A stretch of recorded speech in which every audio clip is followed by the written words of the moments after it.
Greetings, dreamers. So, the conquering hero has returned from death to renew her purpose. And who knows, maybe they'll crown her the Queen of the Dream or something. That would be quite special, wouldn't it? Anyhow, I'm curious to see what this new look is all about. And what's so special about that trinity of dream stars her furry friends retrieved for her? She claimed it was her name, which is what she's been searching for all this time. What will she do now? Does she have a plan? I have to admit, that last chapter, despite being a sort of lighthearted departure from expectations, left me feeling a little uneasy.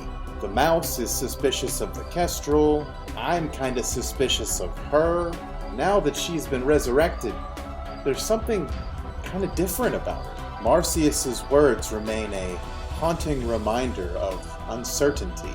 If she has in fact chosen to accept that she is but a figment of some dreamer's imagination, then what will she do with that knowledge? I wonder. There are few stories more powerful than the ones that find the protagonist dying by the end, having expended themselves performing some heroic act of self-sacrifice. They are only rivaled by the stories wherein the hero is reborn, like a phoenix from the ashes, more powerful than ever. This chapter promises to be very exciting. So, without further ado, let's turn the page.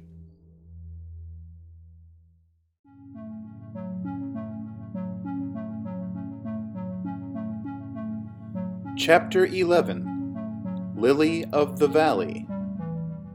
Foundations Past.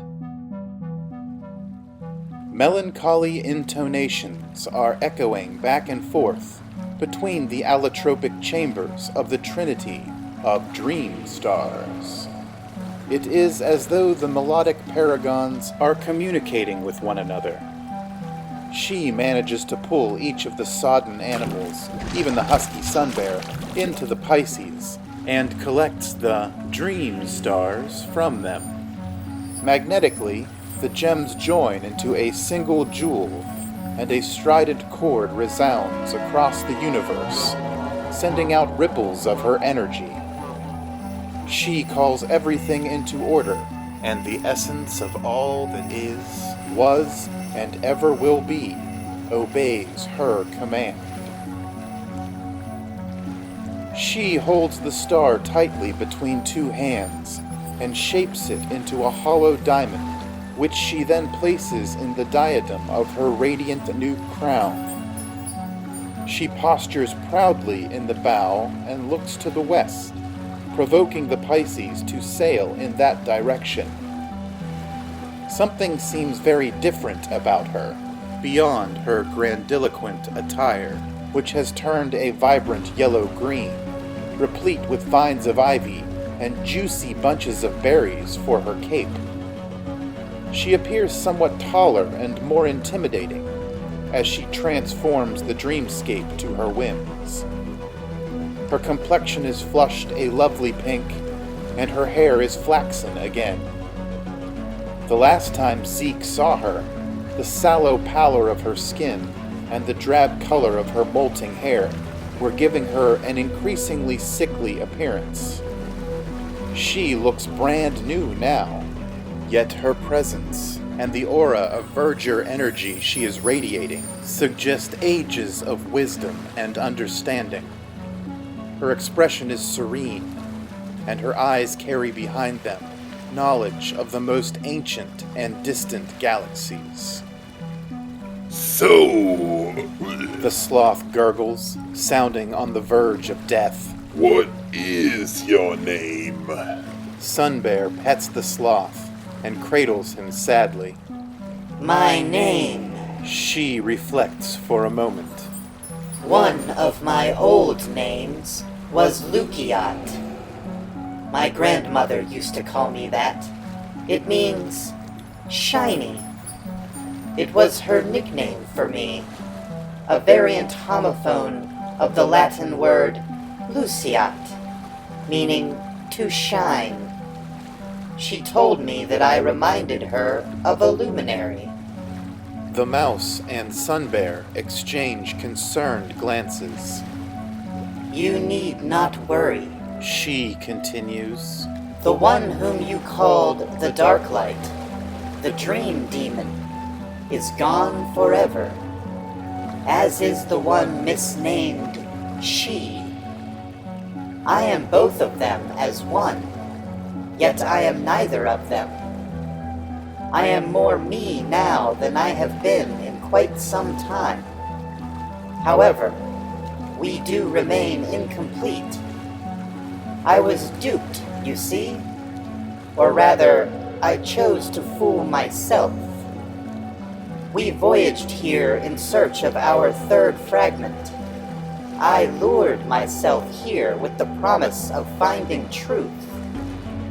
She arrived before I did, and met Sophia, our false mother, whom we had managed to trap and chain down inside of the wishing well on the frozen island of flowers.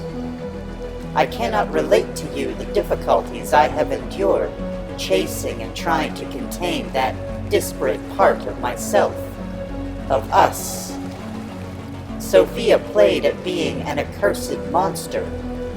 She convinced a part of us that she was the eidolon of our mother and played upon our naive sympathies. We set her free again, and hence we remain 2 instead of 3. As the rhyme goes, there are never 2, there are always 3. There is you, and there is me, and there is what lies between. It is space that defines us, and time that refines us. The number 2 can never be. There is 1, or there are 3. Mouse and Sunbear are both confused by all that she says. It is a revelation wrapped inside of an egoistic riddle that neither of them understands. Oh, I have other names too. She says, If you would prefer, you may address me as Nethelabata, which means one who walks amongst the clouds. I am also called Iahu. It means exalted one. My true middle name is Stellaquera, or Star Child. I have a temple named after me, somewhere in the night sky. the once frozen sea is as warm as bathwater now. The deific sun shines brilliantly, ushering them forward as the Pisces approaches what was formerly the glacial grave. From a distance, the island can be seen as a vibrant rock teeming with life and spangled by colorful flowers. Just as she has been renewed, so too has the once frozen isle. Metamorphosis and adaptation have remained themes throughout her imaginary adventure. Everything has changed size and shape at one point in time or another, from her mantle to her seahorse, her quiver of living arrows and spear tooth, even herself, as though each moment was being surreptitiously recreated to suit the dreamer. My family name, which shall remain unspoken until we recollect our third puzzle piece, means rural, or of the woods. She elucidates. And my given name, the one I've chosen for myself, well, She hesitates. I must earn it. It will only truly belong to me after I have completed this cycle and finished it. She smiles. So now that I know who my true enemy is, that's what I am about to do. The Pisces runs aground on the pristine golden sand beach of the Island of Flowers, formerly the Glacial Grave. There is a welcoming party consisting of nearly the entire caucus crowding the spumish shoreline. They are all playing music and cheering. I invited, and we brought them here. She admits, I thought a celebration might be in order. In the meantime, there are matters I must attend to. The sloth squints up at the sun bear and grins sleepily. Zeke scampers over to Sloth's side and places a tiny concerned paw gently on his shoulder. His wet fur is strangely hot to the touch. She hops out of the Pisces, equipped with her once living accoutrements, which appear disaffected and lifeless. She then proceeds to dislodge the Dream Star from the curled stem of the boat. She imagines room for it on her crown and admonishes the trio still seated in the vessel. He's going to die now. I would advise putting his body down and removing yourselves from the Pisces at once. He clearly has imbibed too much Nyxerva, which tends to take its lesser victims in a climactic blaze of glorious fire. At that moment, the sloth bursts into flames, scorching Sunbear's pelage and sending the mouse flying backwards out of the boat.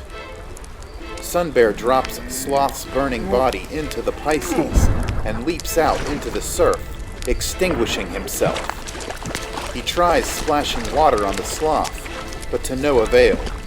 Soon the vessel becomes a raging bonfire.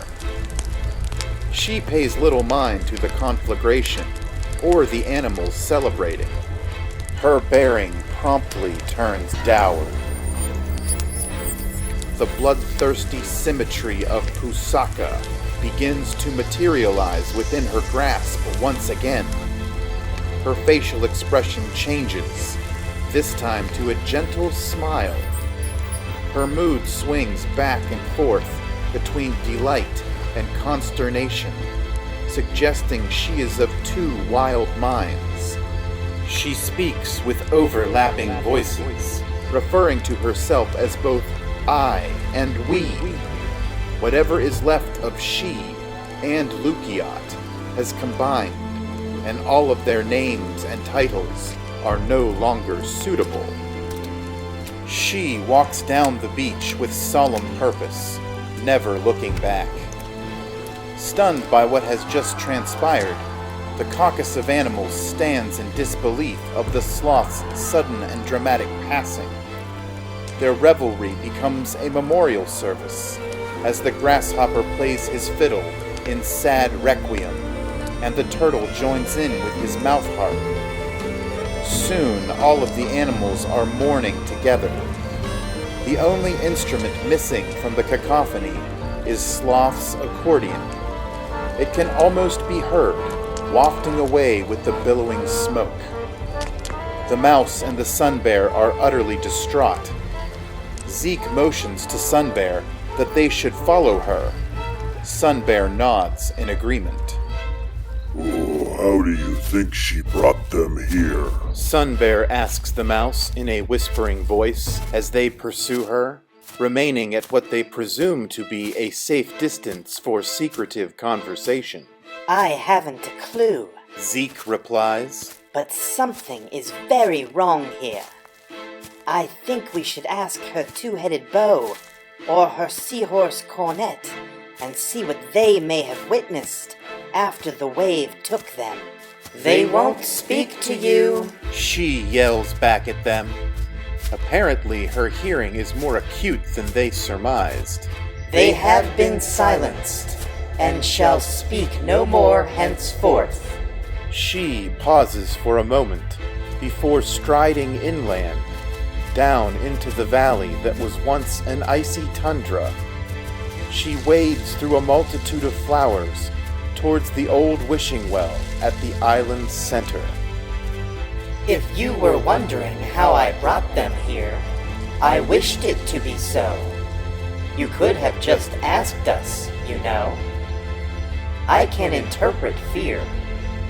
Lately, I drank an entire flask of the same substance Sloth imbibed. Nyxerva is only meant for the gods to keep us immortal. It requires that you embrace your darker self, and accept the truly profound responsibility of your divine powers. I was never afraid of the dark. I've always loved nighttime. I find great peace in the hours during which the rest of the world sleeps. There is a subtle hint of excitement in her voice as she nears her destination. We have seen the other side, and we know that it is no more real than this place. In fact, what some perceive as that real world is a terrible mess. If given a choice, we'll stay here. I have accepted myself, and so now we are a god, and everything will henceforth obey my law. If anyone disobeys us, I will surely smite them with my justice. Husaka is the ultimate truth, and all who do not surrender shall be answerable to its scornful wrath. She clutches her red sword tightly. The tombstones and twisted trees that littered the once bleak landscape are no more. Everything here is abundantly floral and sweet-smelling. She finds the wishing well encircled by daffodils, daisies, and lilies. She peers into the depths of the well's opening that is now filled with dark water. Curiously, she sees no reflection therein. The placid pool ripples with a gentle breeze. Looking used to get us into trouble. She thinks out loud. Our inevitable nemesis could once be seen in every mirror, but not anymore. Now we are fully aware of ourselves, and as lucid as the glassy star that sings our name, so that only our ears may decipher it. We are finally ready to fulfill our destiny, and to bring about an end to the suffering of this world. She dives headfirst into the well, leaving the sun bear and mouse sitting there amid the fragrant flowers, baffled and worried about what all of this portends. As she swims down into the well, she transforms into a streamlined fish, enabling her to navigate the vast subterranean caverns rather swiftly. She is about to reveal a passageway that has been hidden for eons. The wishing well is actually a secret entrance, a backdoor cross-dimension into the legendary reptilian kingdom known as Zorn. The graveyard was built as a deterrent to keep snooping monkey spies out of the hidden catacombs. Each of those ghosts that ambled about the wishing well was a forlorn soul, a lucid dreamer stuck in a perpetual loop, trapped in a nightmare by the lizard folk with their penchant for experimental mind control. She follows the reforming chain of a sundered shackle down, swimming until the water begins to boil and evaporate into steam. Upon surfacing within the deepest level of the reptilian metropolis, she returns to her human form. It is here, in this sanctuary of Zorn, that the greatest arcanum is kept. This is the smelter, wherein the reptilian aggregates work to accumulate dream stars and transmute them into the divine nectar consumed by the gods, Nixerva. They are synthesizing ambrosia. The Zorn have long sought to control the secrets of time, the most primordial of all the elements. They tried to use the primates from Uhai and their scientific skills to create machines that could bend and shift time, but the simian slaves escaped and took their science with them. So, the reptiles had to rely on magic and alchemy. Here, above the refining fires of the Ronatha, their temple furnace, dangles an enormous sphere of green Nyxurva. It is the distilled essence of the idolic fragments of universal collision, and she intends to destroy it by any means necessary. But first, she will expose the hidden city and usher in the war that she was prophesied to commence. Cocoons line the slimy and sinuous walls. They are glowbug larvae, the main food source of Zorn. The sphere of Nyxurva appears to be swelling and contracting like a beating heart. There are hundreds of hefty eggs surrounding the furnace, some of which recently hatched. There are newborn lizards crawling up the sides of the walls with their sticky toes, feasting ravenously upon the glowing larvae that ornament the hatchery. She wonders how many breeding slaves it took to lay so many eggs, and for some reason, she can't dismiss the notion that she is somehow responsible. She can detect her fearful enemies in the dark, watching her. They slide like phantoms through the blackness. Their hot yellow eyes and heckling grins reveal them. They have her surrounded, all carrying daggers that blaze forth fire and light. She plucks the remnant of the hardy daffodil that bore her barrel Dream Star from Pusaka's hilt, and a new one grows in its place. It reminds her of her vengeful purpose. Pusaka squirms in her hand like an angry snake, anxious to sink its teeth into the leathery flesh of her fated foes. She commands patience. Then, she shatters the symmetry of calm. Their red-violet blood is gelatinous and warm. Pusaka writes their deaths like a quill pen upon the air. Wide ribbons of amaranthine gore festoon the lizard nursery. The Zorn sentries let out beastly snorting sounds as Pusaka bursts through them. She screams like a banshee, and her breath becomes icy, stripping away her assailant's protective scales. She's a horrifying sight to behold, imprisoned in a hypnotic rotation, turning, twisting, and slashing apart a veritable cage of enemies. None of them can withstand her wrath. They continue to close in from all sides as Pusaka throbs deep and low. The battle becomes a lazy floating dance. She puts forth very little effort in dispatching the throng of Zorn soldiers. They fall before her in waves. They scream curses of defeat and anger that travel up the many Sarkis openings that function as exhaust pipes for the blast furnace, alerting others to the foretold arrival of the indomitable intruder. She holds Pusaka aloft and cries out to the heavens. We do not learn from pleasure or triumph. We learn from the pain that accompanies defeat. I will be your teacher. Come to me. As she declares these things, the magical furnace begins shaking violently. She can barely contain her power. She is overflowing. What in tarnation is that? Sunbear exclaims, nearly toppling over. Zeke leaps up onto Sunny's bulbous snout and looks him in the eyes.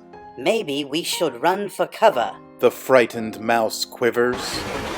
A streak of green lightning rips through the sky and funnels down into the wishing well. Green sparks shower the isle like searing rain, scorching the floral landscape. Mouse and Sunbear retreat from the edge of the well when they feel the ground rumbling beneath them. This cannot be good. I think we must go our separate ways now, my honorable friend. May we meet again on the other side. The sun bear nods and begins racing towards the beach. The island is rising out of the ocean and flipping topsy-turvy. The green lightning corkscrews its way through the hypogeal water, twisting about the subterranean catacombs until it finds the source of its summoning. It crawls across Pusaka's rose blade like an electric dragon's forked tongue. She feels the power of the universe rushing through her body, and she lets loose a deafening battle howl that crumbles a concealed buttress of the temple furnace, crushing the clutch of eggs therein. The sphere of Nixerva remains unscathed. It looms there like a heretic, blaspheming the sacred law of the gods. I am the war god. You will come to me. She swings her crimson sword over her head in a broad arc and unleashes the lightning it has attracted. It breaks through the pervious ceiling and continues upward and outward through every level of the city of Zorn. Eventually, it erupts from the igneous pinnacle of the tallest structure, a dormant volcano riddled with vents for the concealed furnace's steamy exhaust. It's been kept secret beneath the dream sea. When she first arrived in this dreamscape, she passed through clouds that, unbeknownst to her, were actually steam. She landed in the ocean, just above these very same hydrothermal vents. Space is warped by the dream, so the vents apparate through the abyssal dream sea, delving into the core of the mysterious world beneath, and emerging on the other side, not far from the southern triangle. The potent crucible of Nixerva acts as a center of gravity for the whole island. No matter which side one chooses to walk upon, it is always right side up. The island rotates and inverts as it emerges entirely from the dream sea, revealing its complete shape.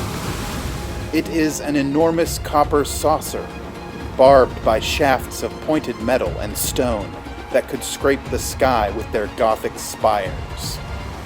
There is a transparent dome, like a sheath, that contains the island's underside, keeping seawater out and maintaining homeostasis within. The mouth of the volcano beneath which the reptilian city is situated pokes through the top of the sheath, and dense clouds of steam pour from its elliptical opening that is sealed to the dome by oozing lava. She piles up the mangled corpses of her slain enemies, building a set of bloody stairs, then climbs them into the upper levels of the city. Again she holds Pusaka aloft, calling down more and more lightning and absorbing its power. Her eyes glow as green as emerald torches. She is like a storm of blinding fury, laying waste to everything in her path. Bolt after bolt of virescent electricity bites the air. Her senses are heightened to their apex.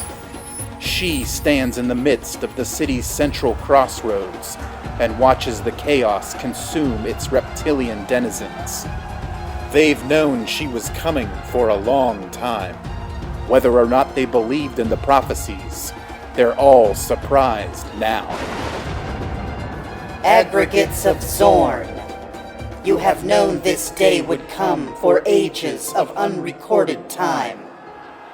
I call down the facets of Uhai as my army of vengeance. On this day, all wrongs will be righted, and our justice served. An explosive roar of thunder fractures the dome encasing the reptilian civilization. The Vesper sky is swiftly filled with the simians of Uhai, soaring down from their clockwork dwelling on their turbulent flying machines. They arrive shouting, "Yahoo!"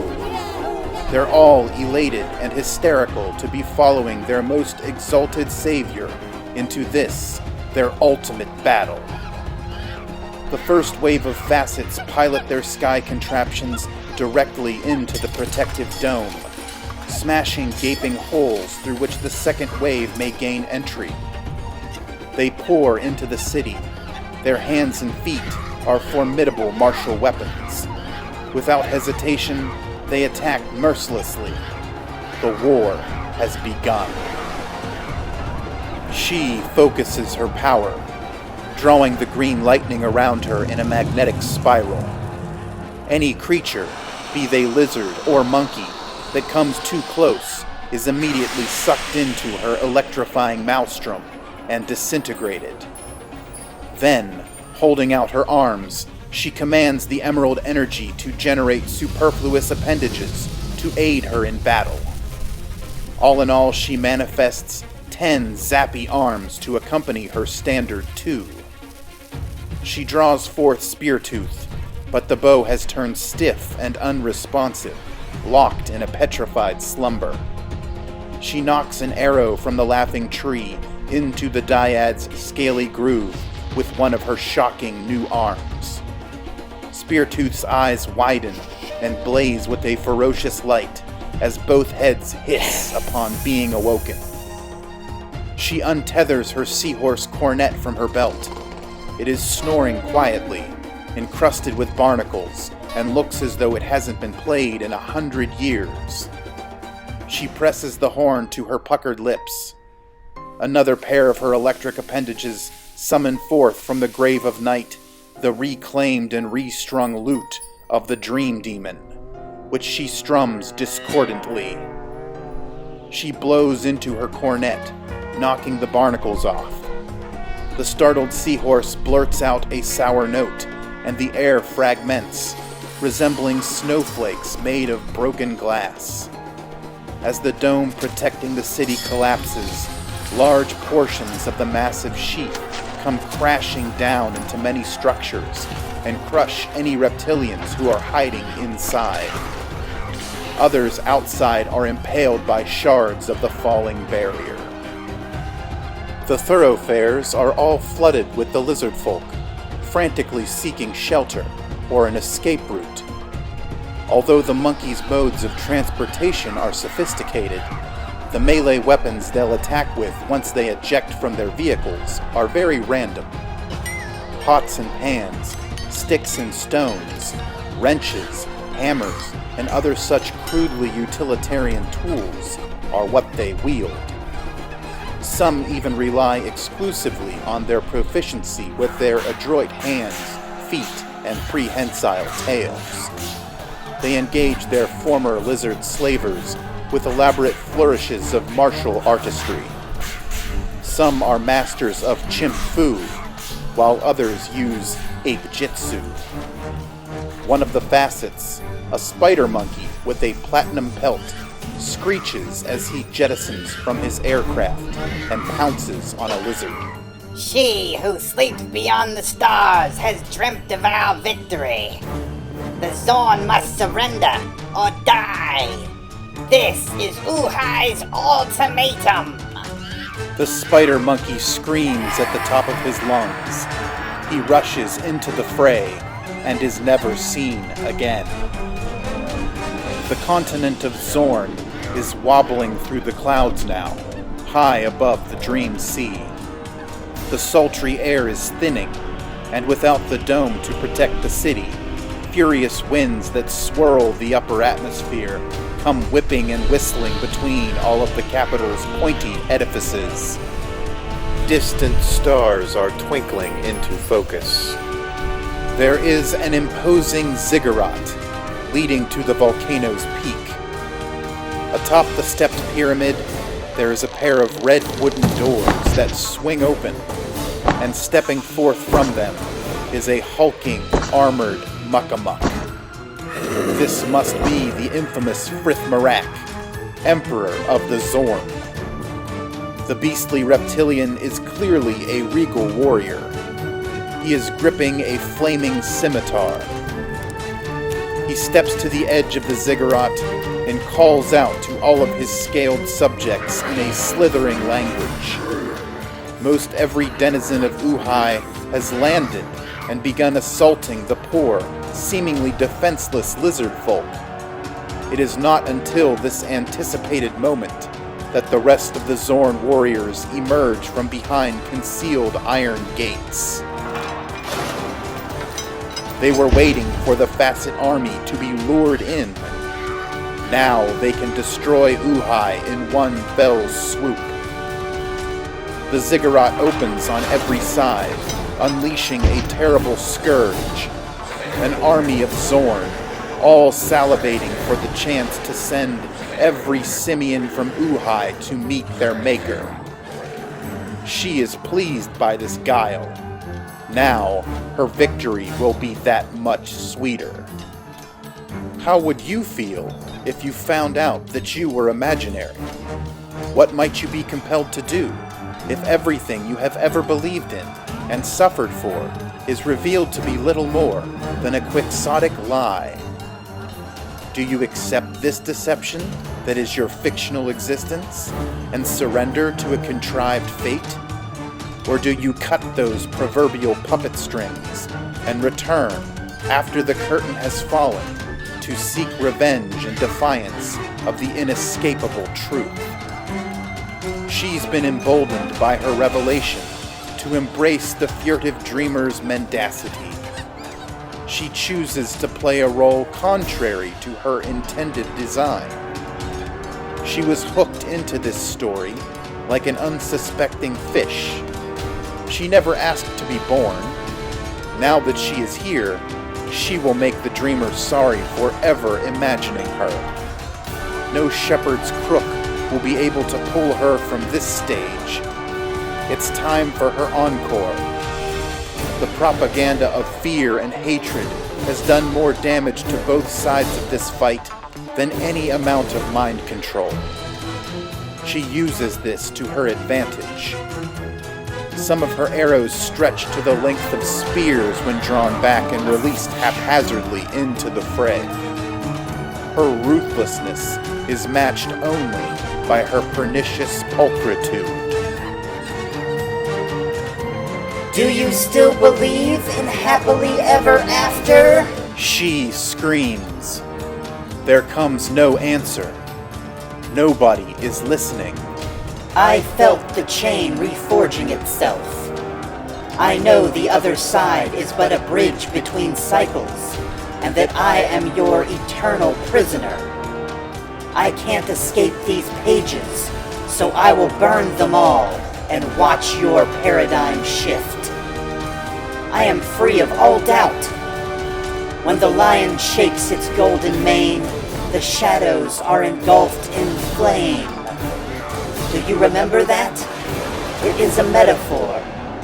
It is referring to the purification of substance.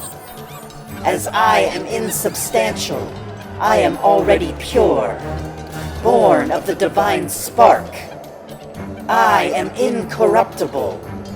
I am the elixir, come to cleanse the dream. She assumes the role of turncoat, defecting from the sovereignty of her creator. The ends rarely justify the means. What would her grandmother and her mother think? Since they are both figments, their influence only applies when she decides. Despite being spurious distractions, she still recognizes their wisdom and the importance of her name. She believes she'll still prevail over the dreamer's tyranny. She usurps the firmament, a cataclysmic queen, foreshadowed by the blackened sun that was eclipsed by smoke from a funeral pyre. With speed and efficiency, special aggregate military forces assemble. They carry portable cannons that fire bright blue beams of plasma. Others have whips made of fire that burn the Facet's fur and melt their tails. From dungeons housed within the bowels of the ziggurat, terrible reptilian monsters are unleashed upon the primate platoons, rending them apart and devouring the monkey morsels 3 or 4 at a time. The monkeys wouldn't stand a chance if they didn't have their Iyahu to lead them. She takes perfunctory aim with Speartooth and lazily releases her arrow into the sky. It soars as true as a migrant bird, directly for the heart of Frith Marak, who is standing stalwartly atop the ziggurat. Just as it is about to find its mark, the powerful Zorn Emperor slices the arrow in two, and its disparate halves snap against his squamous armor. This makes her very angry. She can feel unfettered supernatural rage boiling up inside of her. She sprints headlong into the aggregate army, intent on murdering the Emperor, who has just spoiled her sacred arrow. She carves her way through the legions. Pusaka is gaining strength from every inflicted wound. She breaks the lute of Lukiat in half, and it transforms back into the twin scissor scimitars. Now, with 3 swords, Speartooth spitting arrows in every direction, and her seahorse trumpeting away, not to mention the rest of her extra arms punching, deflecting, and stealing weapons from her enemies to wield against them. She has become an absolute juggernaut. She vigorously stomps down her foes, releasing bolts of lightning from her free fingertips and flashes of malignant energy from her eyes. Time has been slowing down for her ever since she partook of the nectar of the gods. Nyxurva has afforded her more control over the world around her. She can see Zorn flames and fists flying at her, so she stymies their movement as they close in. She is encased in a retarding mire that none can reach through fast enough to touch her. She slips between the shadows of their movements and gets another glimpse of her prey, Frith Marak. He is still positioned stubbornly atop the step pyramid, posturing as his war beasts annihilate the Fasten legions. She hooks her electric fingertips about another arrow and Speartooth's taut bowstring, taking more careful aim this time. All the while, her other arms are protecting her. Frith Marak crosses his arms proudly. A trophy could not pose more perfectly. He, much like she, has been waiting for this day. Zorn's Emperor has a penchant for antagonism. It is then that an immense shape descends upon Zorn and lands at the foot of the ziggurat. The ground trembles upon Gidak's landing. He roars long and loud, knocking down a wave of the lizard soldiers and bolstering the army of simian usurpers to rally and gird for a resurgence. They attack. Dismounting Gidak, Tumble swings his whammy hammer gleefully. He smiles and genuflects upon seeing her, then speaks. We have settled our disagreement and come to join in the fight, to bring glory to our names.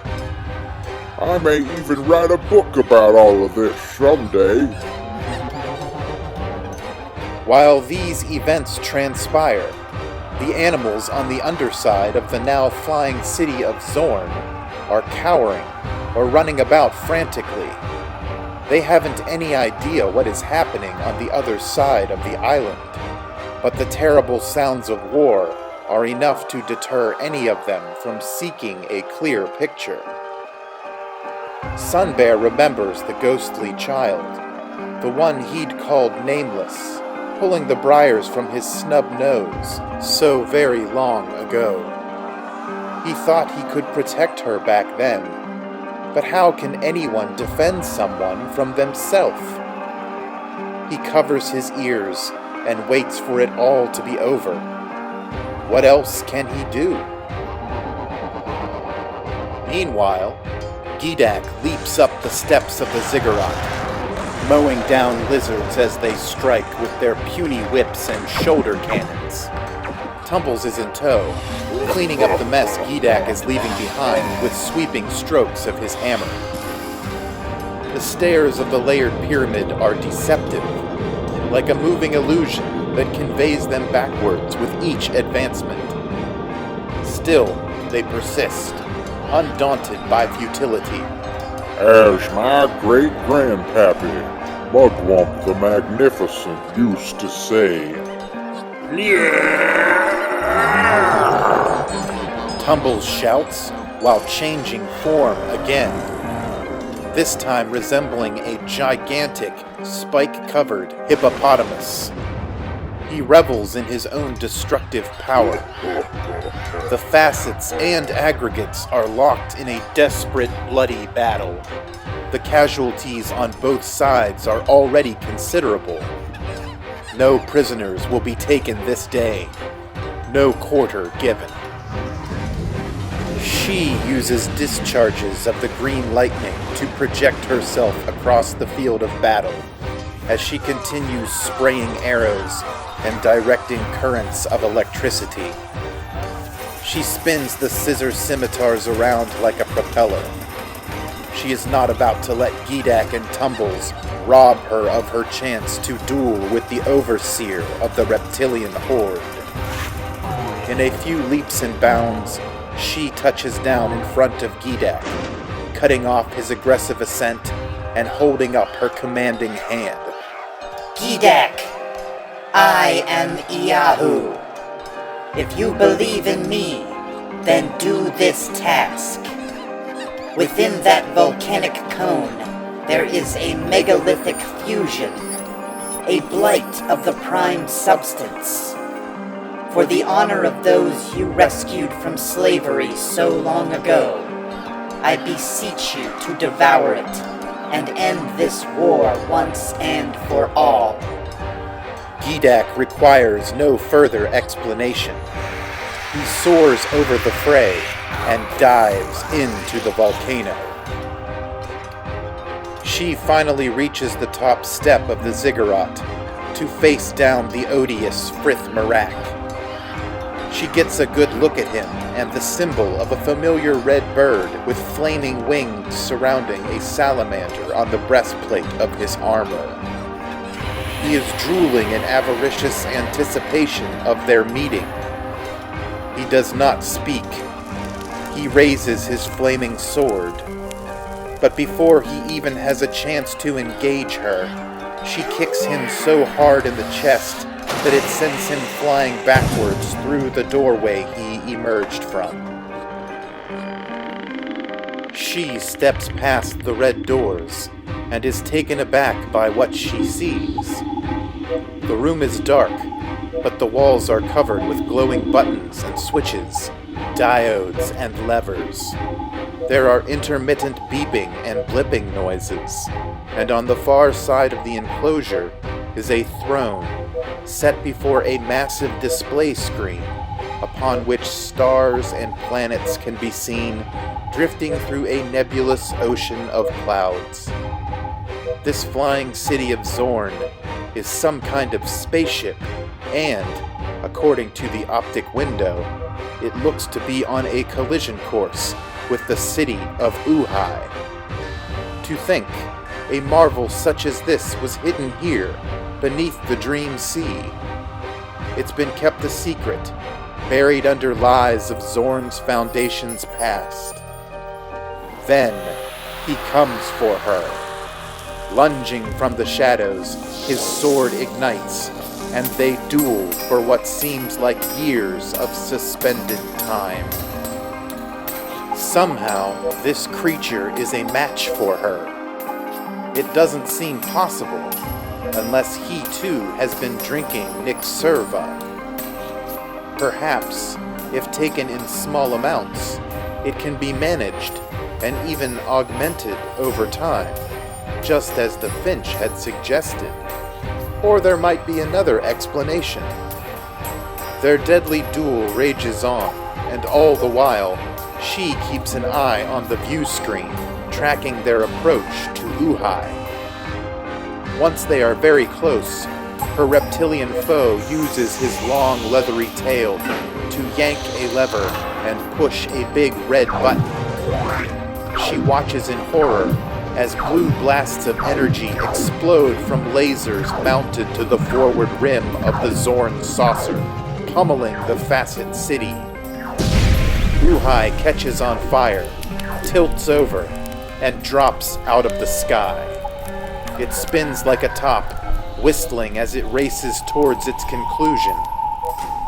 Shocked by the very sight of the Clockwork City's destruction, she stops fighting. This gives the Emperor the opportunity he needs. Frith Marak lops off her superfluous electric arms. He knocks away Speartooth, cutting the dyad in half. Gleam, her ruby ring, and the grouper's golden-green dream star fall from their mouths, and the sapphire star that the stargazer had given to her slips out of the bow grip. She drops her seahorse to the cold floor, and it shatters silently. The scissor swords shrink back into actual scissors again. Her quiver falls off like a brittle leaf, and the arrows of the laughing tree shrivel up and die. Her green, mossy trappings, her gloves and boots, even her new tiara, all disintegrate, leaving her sky-clad and vulnerable. Her star-shaped wounds, now scars, one on her left calf and the other in the middle of her chest, where the scissor swords had impaled her, are exposed. In finality, the eminent Emperor of Zorn forces Pusaka out of her grasp. The sword fizzles away like a candle's wick and assumes the appearance of a gracefully floating scarlet feather as the dream stars dislodge from its hilt and roll away. The living garnet star she had found in the gazing chamber, the one that manifests as a cricket, crawls over to her adversary. Frith Marak slurps it up with his forked prehensile tongue and devours it. Promptly, his scaled skin falls away, along with his armor, and his true form is revealed. A fiery red bird. A phoenix. His voice slithers through her mind as he finally breaks his silence, but he speaks to her telepathically. I take everything from you. I will leave you with 3. There is you, and there is me, and there is what lives between. Now I have what I came for, and I can regress to my point of origin. Nothing happens without your permission. I forgive you. She's not giving up yet. She attacks one final time with her body. Fists and feet fly furiously. The Redbird defends and responds in kind. After a few moments of hand-to-hand combat, Frith Marak becomes engulfed in radiant flames. He burns so brightly she can scarcely watch him as he takes his leave, breaking through the ceiling of the ziggurat and disappearing into the infinite nullity of space. She notices both her daffodil and gilded gleam lying at her feet. She bends down to pick them up and feels the turgid ground quaking. She knows what this means and rushes back outside as the throne room crumbles. Gidak emerges from the volcano's blistering caldera, with the clump of Nyxerva distillate locked in his jaws. As he devours it, his mane burns gold, and he loses himself to the core's untamable power. His cybernetic enhancements fall off, and his avian features molt away, leaving only an essential leonine executioner. He roars, and searing light from his mouth consumes what remains of both armies. Tumbles alone survives the tumult to witness Gidak's purge. The sizable, shape-shifting gnome decides to try and knock some sense into his once enemy, now friend, but the fabricated Nyxerva has taken its toll. Gidak is reborn, and there is no going back. Just as the green lion is about to vaporize Tumbles, she leaps between the two of them, swipes the whammy hammer, and wallops the giant gnome so hard that he shrinks to his natural size and is sent rocketing into space. He ends up marooned on some far-off planetoid. She hefts the hammer over her shoulder and brings it down on Gidak. The behemoth is obliterated, pulverized into a cloud of dust, which she inhales in a slow, deep breath. She smiles, satisfied. She has become the flying island's new center of gravity. The vernal equinox has started. A somber moon veils the sun.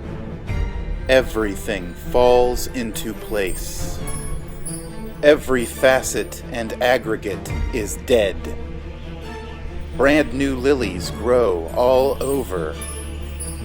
The whammy hammer disintegrates and blows away on a stale wind of death. The war, however brief, is over.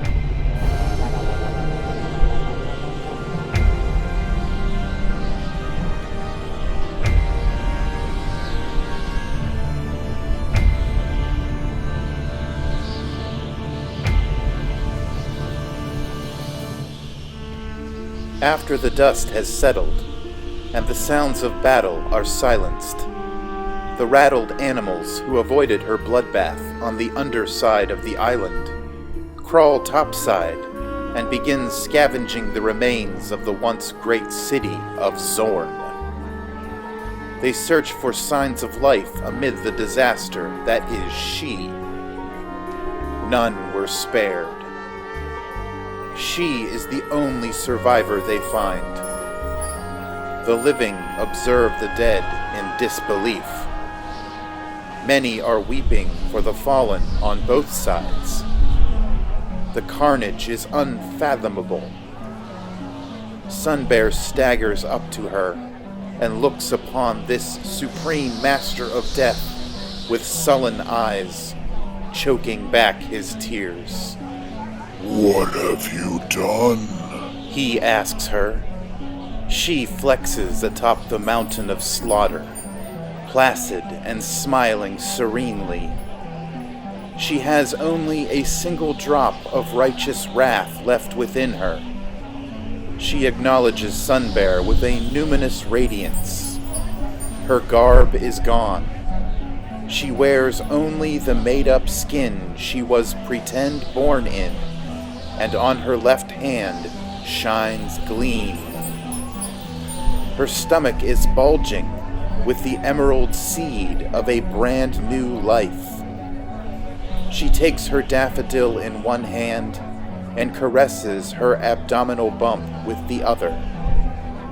She can feel her nameless unborn within, kicking and squirming on the other side, an heir to her fictitious kingdom. Our mother raised a dragon slayer. She laughs as a gorgeous lily sprouts out of the top of her head. We no longer need to ask the dreamer's permission. I have won. one. Have one.